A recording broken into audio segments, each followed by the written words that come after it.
حضرت حکیم الامت مجدد ملت مولانا اشرف علی تھانوی رحمہ اللہ تعالی، ان کی خدمت میں اپنے وقت کے بہت بڑے محدث مورخ مولانا سید سلیمان ندوی رحمۃ اللہ علیہ، وہ ان کی خدمت میں گئے، مصافحہ کیا، اکڑو بیٹھے تھے، مصافحہ کیا، اور مصافحہ کرتے کہا کہ حضرت کو نصیحت فرما دیجئے، اتنا کہا۔ ابھی ہاتھ میں ہاتھ تھے، حضرت تھانوی فرماتے کہ میرے دل میں آیا کہ یا اللہ، اتنا بڑا محدث مورخ مفسر مجھ سے کہتا ہے کوئی نصیحت کیجئے، کہ یا اللہ میرے دل میں ڈال کے میں اس کو کیا نصیحت کروں؟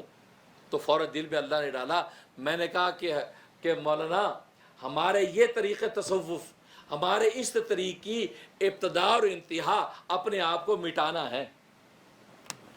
تصوف جو طریق ہے اس کی ابتدا اور انتہا اپنے آپ کو مٹانا ہے۔ بھئی یہ کہا۔ سید سلیمان ندوی رحمۃ اللہ فرماتے میں یوں تھا اور یوں کا یوں رہ گیا، ہکا بکا دیکھتا رہ گیا کہ حضرت تھانوی کتنی اونچی بات کر گئے، کیونکہ انسان اپنے آپ کو مٹا نہ پایا تو پھر انسان نہیں۔ اس لیے کہ جو پانی کے ناپاک قطرے سے بنا ہو، ساری زندگی اس نے مٹی کھائی ہو، تو ناز کس بات کا؟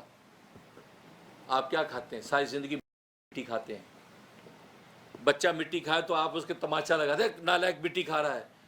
آپ نے سیب کھایا، کیا کھایا؟ مٹی کھائی۔ آپ نے انار کھایا، مٹی کھائی ہے۔ آپ نے تورئی کی سبزی کھائی، مٹی کھائی ہے۔ آپ نے کون سی چیز کھائی ہے آسمان سے اتری؟ ساری مٹی کھائی، کیونکہ جتنے پھل فروٹ ہیں، جتنی سبزیاں ہیں، جتنی لذتیں زمین میں سے تو آئی ہیں، ساری مٹی ہیں۔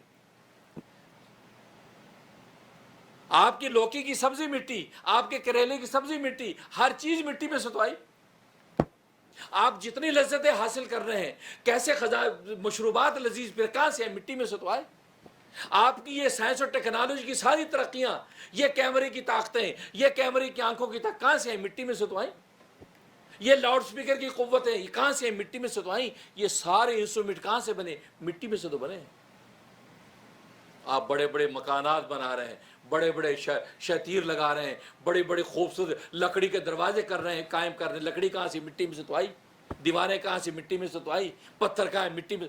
اب ساری زندگی مٹی کھائی، ساری زندگی مٹی پہ گزاری، ناز کس بات کا؟ ہمیں ناز نخری کی اجازت نہیں، ہم تو مٹے رہیں۔ فرمایا کہ جس نے اپنے آپ کو مٹا لیا اللہ نے اسی کو بلند کر دیا۔ من تواضع للہ رفعہ اللہ، جس نے اپنے آپ کو مٹا دیا اللہ کے لیے جھکا دیا، اللہ اسی کو بلند کر دیتے۔ تو حقیقت یہ ہے، تو ناز کس بات کا؟ اس لیے فرمایا کہ ہماری اس طریقے تصوف کی حقیقت یہ ہے کہ اس کی ابتدا اور اس کی انتہا اپنے آپ کو مٹانا ہے، اور جب اپنے آپ کو مٹا دیا،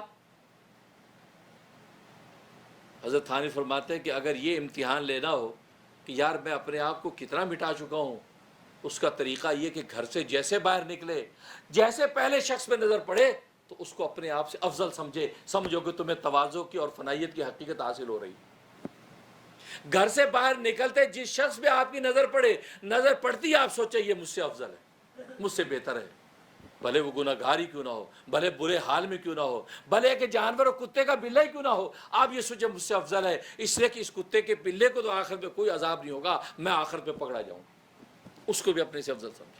اگر انسان دیکھا، کافر بھی دیکھا، سوچے پتہ نہیں میں یہ ابھی حال میں مسلمان ہوں، وہ حال میں کافر ہے، اور حال کا اعتبار نہیں اور آئندہ کی خبر نہیں، کیا پتہ وہ ایمان پر مرے اور میں کفر پر مروں، وہ مجھ سے افضل ہے۔